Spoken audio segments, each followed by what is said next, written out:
In the previous video, we looked a bit at Joseph's dreams. He had two dreams.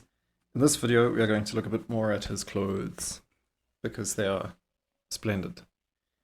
We heard the last time that he was given a great cloak by his father, which is also possibly a cloak with special kinds of embroidery on it.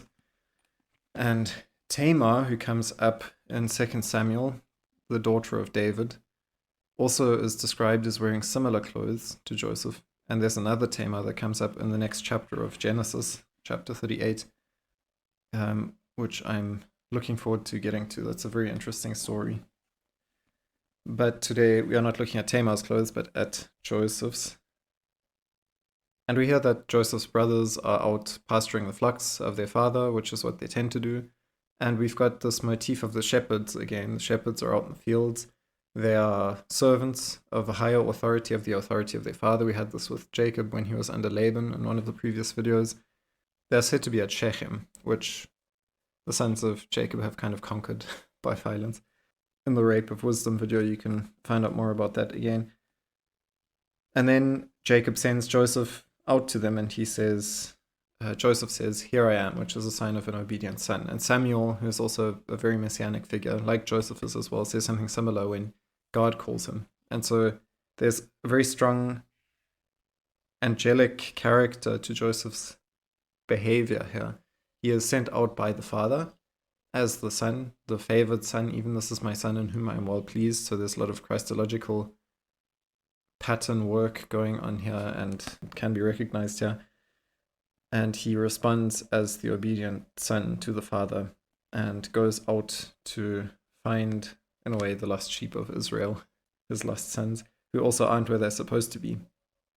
And this obedience is signaled again by "Hineni, here I am." And then his father gives him the further command, go and see if peace is with them, shalom. In the previous video, we also see that they would not have peace with their brother, so we can experience a tension building in the text here. The father wants to see if they're okay, but they do not want to be okay with what the father does for his son Joseph, which we saw signaled through the word hatred in the previous story.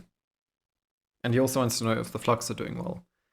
And it reminds me of chapter 34 in the book of Ezekiel, where the shepherds of Israel are identified with their kings and their priests who are supposed to be looking after the people, but instead of feeding the flock, they feed themselves and they sacrifice the flock for their own sakes. So there are many shepherds that have been sent out into the field. Or another very strong parallel to this story is the story of the wine dressers. Is that what they're called? The men that rent the wine farm, the vinery, the vineyard, that's the word. The parable that Jesus tells, where there are evil men that rent the vineyard from its owner, and he goes out on holiday or something, and then he sends servants to fetch the rent, but some of them they kill, others they beat, so that they don't have to pay the rent, and ultimately he sends a son and they kill his son. And that's representative of Israel, who killed and harmed the prophets that God sent out to them, and ultimately he then sends Jesus Christ, his son. And so Joseph obeys this command of his father with all of these patterns, weaving, building up, that will be picked up as in later parts of the Bible to show who the Christ is, that he is one who goes and obeys his father and is not received by his own. There are many parallels to the Gospel of John, who we already heard about that in the previous videos a little bit.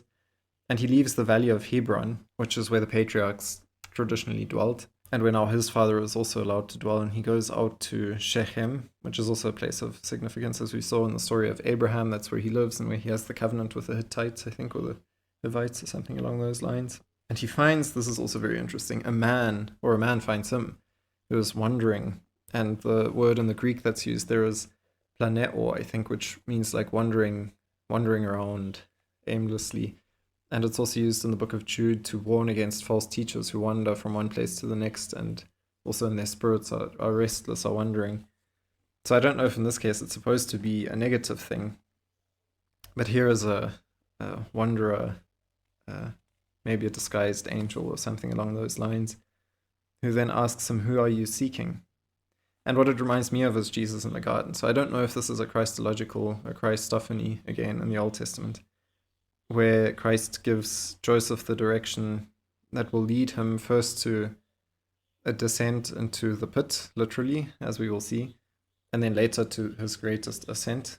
And through him, the will of God is then done. Through him, the known world is saved from drought. But Joseph honestly answers him and says, I'm seeking my brothers. And then the man says, they've gone away, for I heard them say, let us go to Dothan. So now we hear about a place called Dothan. And then Joseph goes and he finds his brothers at Dothan. And there was something in this story which in many ways made me think of the Tower of Babel story. And there also you have the different nations as being established through the splitting, the dividing of their languages. And they are entrusted, we can read in Deuteronomy 32, into the care of the sons of God, or they're divided up according to the number of the sons of Israel, is what the Masoretic text says. So it's as if they are divided, the nations of the world are divided in 12 and then entrusted into the care of rulers. The Hebrew word sar is used in the book of Daniel to describe Michael, who is a ruler of the Israelites. So it's as if there are angelic beings that are placed in charge of the 12 peoples that split away from the Tower of Babel. And now we've got the 12 sons of Jacob, or the 12 sons of Israel, according to the number of which the world is divided at the Tower of Babel, in the time of Peleg, as we read in Genesis 10. And then Joseph is sent to these scattered tribes, the lost sheep again, and they strike him down, which is similar to what happens in the Tower of Babel. A unifying force is cast aside, just like the name of God was cast aside by the people that wanted to make a name for themselves in order not to be scattered across the face of the earth. But by doing so, they were scattered across the face of the earth. In an ironic turn of events, causes the brothers of Israel to also be scattered in the sense that they are later then led into Egypt, away from their fatherland because of the drought that comes. But through that exile, in a sense, or that imprisonment in Egypt, which is what it then turns into. At first they're welcomed like heroes, but 400 years down the line they are slaves. That is a kind of necessary exile that leads to the Christ, the coming Messiah, the chosen one, as I've said before. They then see Joseph coming from afar, and this is the second time in Genesis where this word afar is used. It means remote and distant, and it's the same word that's used when Abraham is heading towards the Mount Moriah, and he sees it from afar, or he sees the place where he will sacrifice his son from afar. And so the sacrifice of Isaac is closely connected in the language to this story, and one can see it as a literary device that makes you think that Joseph might now be killed and might become a sacrifice just like Isaac was killed, but in a similar way, he also narrowly escapes this fate. And the blood of an animal also plays an important role for Joseph not being killed. So Joseph doesn't die, just like Isaac doesn't die, and instead of Joseph's blood staining his greatcoat, which we will still get to, the blood of an animal does that. So we see with this distance that is spoken about here in verse 18 that Joseph and Isaac and the sacrifice on Moriah are closely related, and they conspire to kill him before he comes near. That reminds me of Psalm 2, but also especially of the Pharisees in the time of Jesus, to again make that connection to the Gospels and to John very clear. The Pharisees at some point decide they need to kill this guy because he's casting everything into confusion. They also call him the Lord of the Dream, which is a very cool name. Baal Halomim, I think, actually.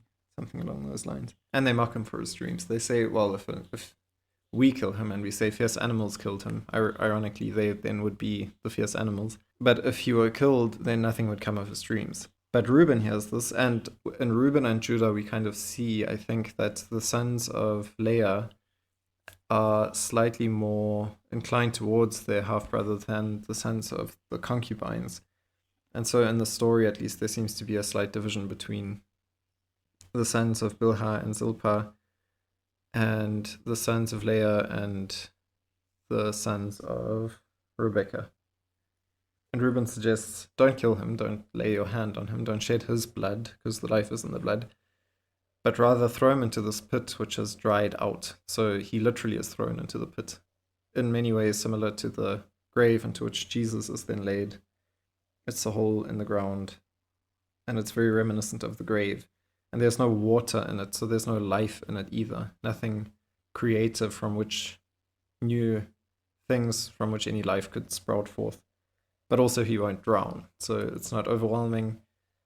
It's in a lot of ways the opposite. It is without anything to whelm or wield.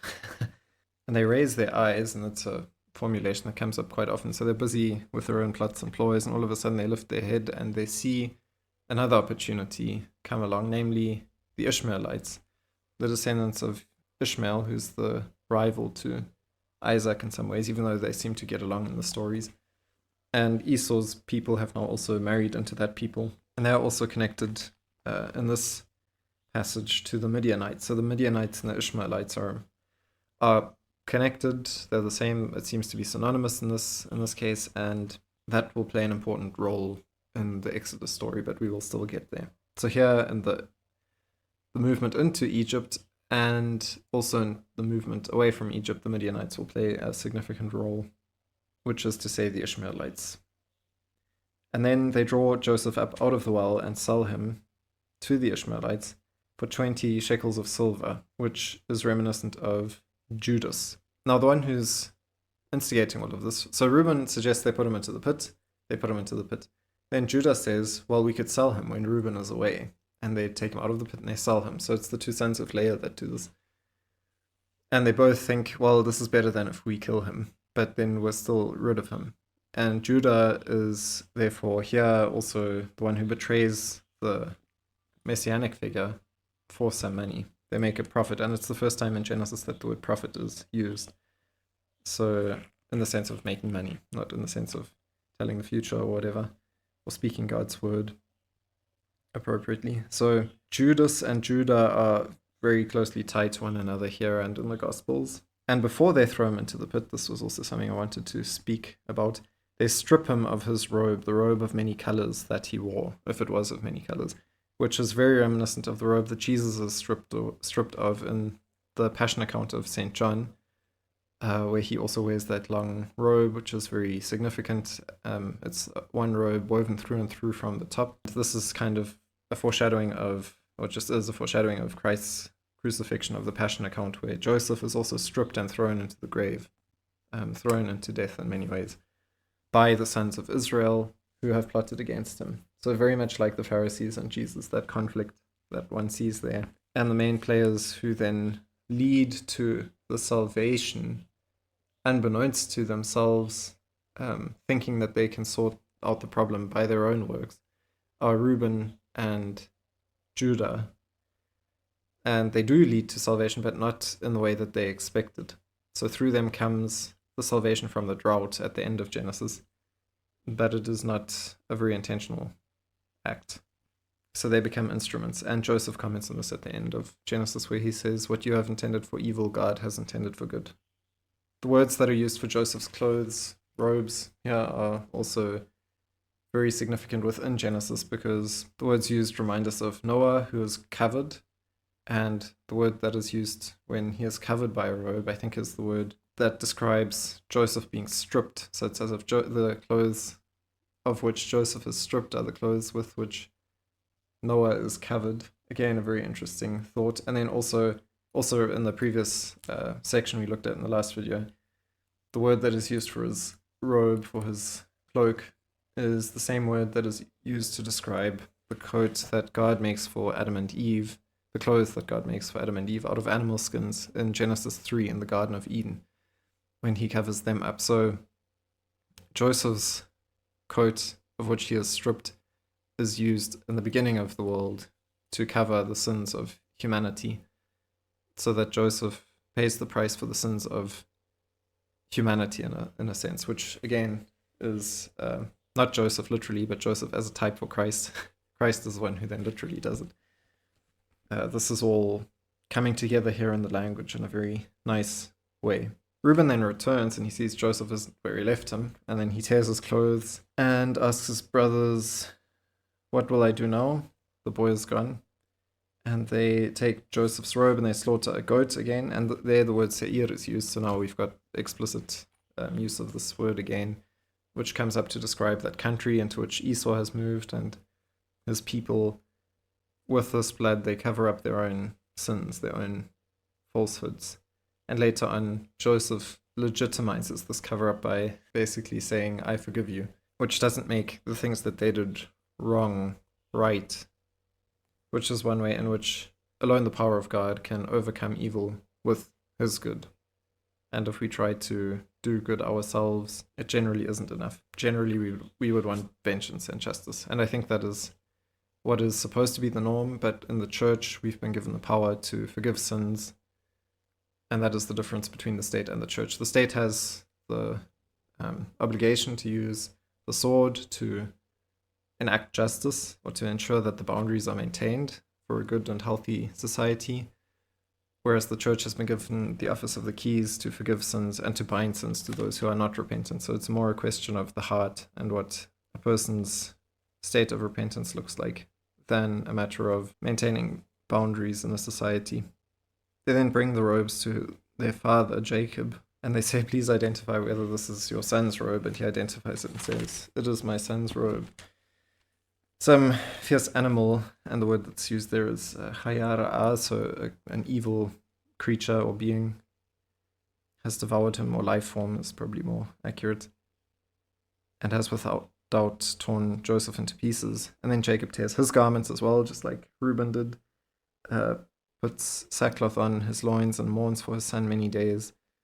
And then all his sons and daughters, they rise up to try and comfort him, but he refuses all of their comfort. And he says, no, I shall go down to Sheol to my son in mourning, which is where Joseph went metaphorically or symbolically by being put into the pit. So Jacob descends to where his son is, also now in prison in Egypt, further in the south, and he weeps for him. And then we hear in closing to this story, and as a bridge to the next story, even though we've got a slight interlude in the next chapter, but to set up the next part of the Joseph story, meanwhile, the Midianites, so the Ishmaelites, had sold him in Egypt to Potiphar, an officer of Pharaoh, the captain of the guard, or the captain of the executioners.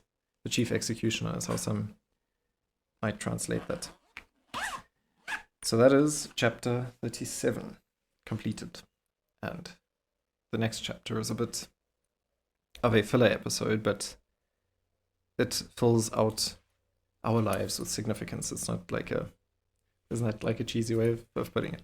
And I'll just leave it there and let you think about that.